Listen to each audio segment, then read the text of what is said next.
Hello everyone. Today we are going to see or hear the relevance of Holi, festival Holi in our life. So now, Holi is a festival celebrated on the Purnami of Fagun month. Now, Fagun is the name of it's a Vedic name for the Vedic calendar we see, and it's on the Purnami of Fagun that we celebrate Holi, the full moon, the full moon day, right? And today we are going to see, or today we are going to understand the relevance of this festival. Why exactly one has to celebrate? Hindus celebrate this festival. Now, for many of you, let me tell you, this festival is celebrated. The characters, if you just consider the story which is involved here, it's not Shiva, it's not Vishnu, but it's a devotee called Prahlada. He is the reason.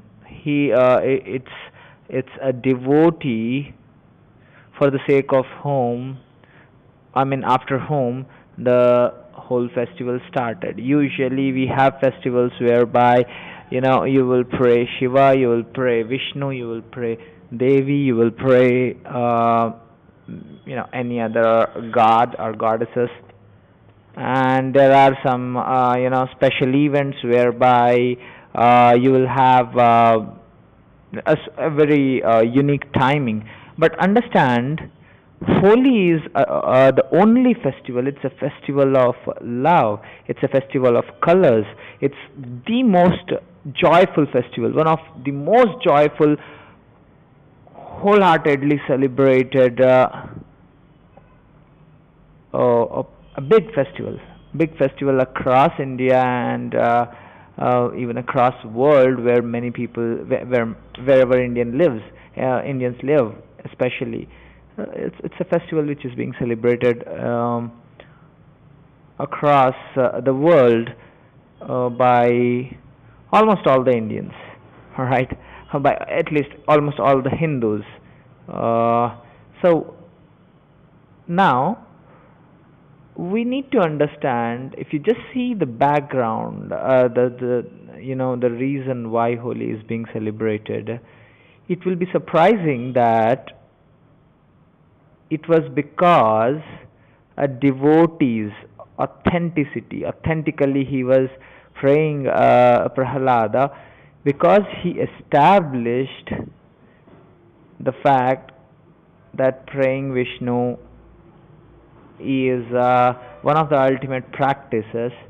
He escaped from burning, he escaped from death, and for that reason we celebrate Holi.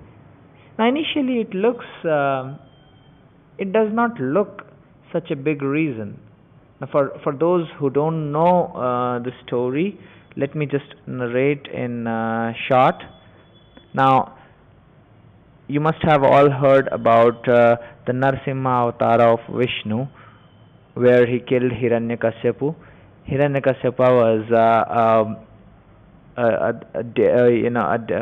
Danava.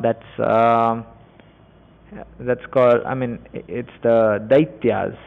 He was not a Danava. He was a Daitya, and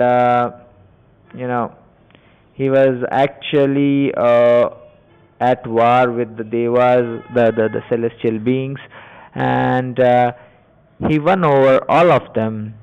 All right, he won over all of them, and he was actually it's like he ruled the world through his government. Okay, it's like a one world government that he established, and he was ruling his kingdom. He was against worshipping Lord Vishnu, and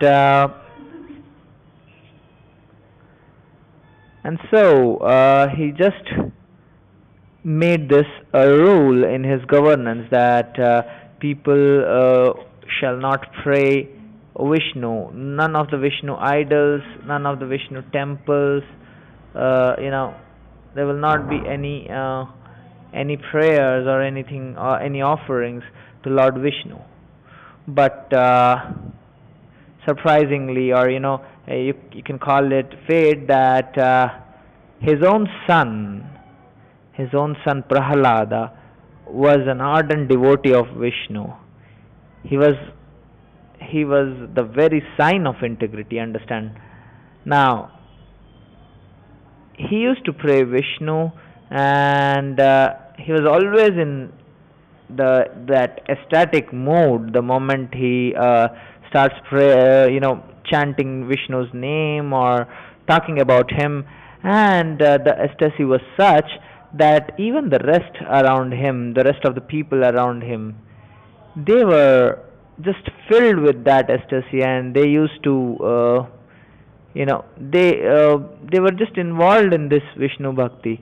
Now this was not acceptable to Hiranyakashipa. So he tried to convince his son to avoid the Vishnu bhakti, but that was of no use.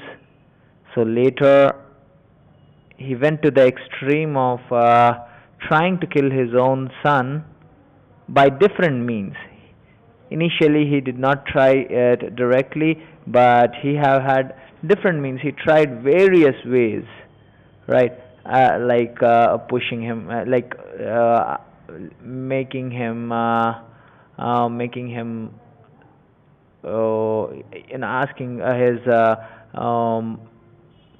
he tried various means. So now one of the means where he wanted to kill Prahalada, and one of the ways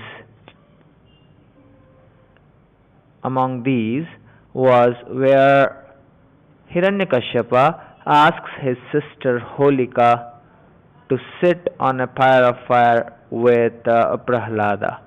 Now Holika has a boon that she cannot be burnt even if she sits on the pyre of fire, right? So that was the boon which she had, and so Hiranyakashipa wanted to use this boon and make sure that Prahalada is destroyed. There was no other option but to destroy him, to stop him from practicing the Vishnu Bhakti. So what happened was, the story says, Prahalada was continuously chanting the name of Narayana, and he was made to sit on Holika's lap, and Holika entered Holika was actually sitting on the pyre of fire, and Prahalada was brought near, and maybe forcefully. It wouldn't be forcefully. In fact, Prahalada was so confident that he himself went and sat on his aunt's lap, and the fire was put on. The fire was burning and burning and burning, and this guy Prahalada was chanting Narayana's name continuously, and slowly, to the surprise of everyone, and in fact Holika herself, Holika started burning. Her skin first caught the fire and she started burning. It was a shock, it was surprise. She herself was burning, shouting, but nothing could be done. Nobody would go in the fire, right? The best part was that Prahalada, who was chanting the name of Narayana, he came out safely from the fire. Not even a single part. There was not even that burning sensation or the injury due to the fire. So when he came out, it was the victory of Prahalada, and it was the Narayana Bhakti which saved him.